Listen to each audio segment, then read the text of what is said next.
안녕하세요. 꽃사랑 가든입니다.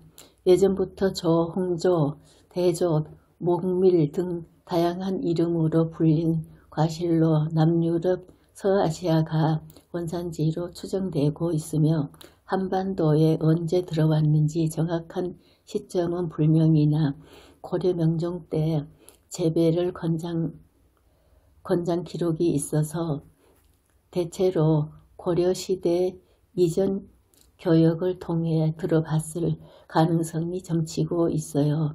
대추는 과실에 속하지만 원예 산물에 속하지 않는다고 합니다. 국내에서 대추를 원예 산물이 아닌 임산물로 분류하기 때문이라고 해요.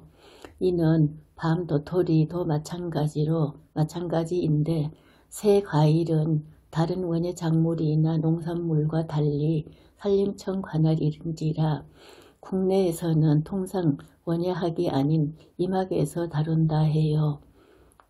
언어학적으로 순우리말 같지만 한자어 대조가 변한 기하어라고 대조 역시 대추의 같은 말로 아직까지 표준어로 인정되고 있죠. 중국에서는 한국보다 더 많이 볼 수 있지만 일본에서는 비주류인 듯 중국에서는 대추를 사용하는 각종 요리 외에도 단독으로 꿀대추라는 명칭으로 반건조 상태를 씨를 빼고 설탕에 졸인 물건을 대중 간식으로 소비하고 대추의 담백한 맛과 단맛이 어우러져 차 등을 마실 때 곁들여 먹으면 잘 어울리는 듯하고 차뿐만 아니라 맥주와 궁합도 훌륭하고 우유에 곁들여 먹으면 멈출 수가 있다고 하지요. 그런데 개당 열량이 상당하므로 다이어트 중이라면 주요 국내에서도 대추 당절임이라는 이름으로 판매하는 곳이 있다고 합니다. 다만 수입하는지 대추도 전부 중국산인 게 대부분 국산 대추로 해 먹으려면 직접 졸여 먹는 수밖에 없다고 해요. 그럴 바에는 비슷한 대추야자를 사 먹는 게 실제로 대추야자가 훨씬 구하기 쉽다고 해요. 대한민국에서 품질로 알아주는 대추는 주로 충청북도 보은군산이 유명하며 지역에서도 대추를 상징으로 내세운다 해요. 혼인 비용과 의식 문제까지도 대추로 해결하여 삼복에 비가 오면 보은 처녀들이 눈물이 비 오듯이 쏟아진다는 말이 전해질 정도였다고 하지요. 대추꽃은 대략 6월에서 7월에 피기 시작해서 삼복의 개화기가 겹치는데 이때 비가 오면 제대로 수분을 맺지 못해 결국 대추 흉년이 들기 때문이라고 해요. 그 외에도 경상북도 경산시도 대추로 유명한 지역이지요.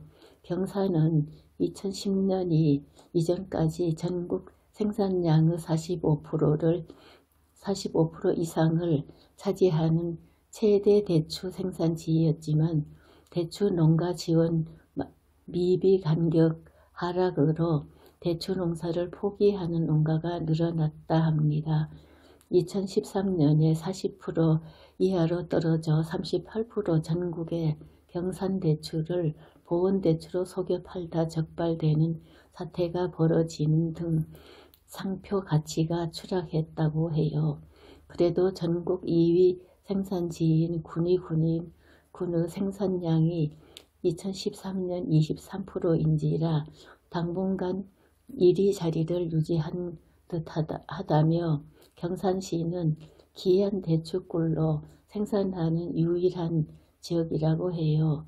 그리고 경상남도 밀양시에는 밀양대추 축제가 매년 10월쯤 개최된다 합니다.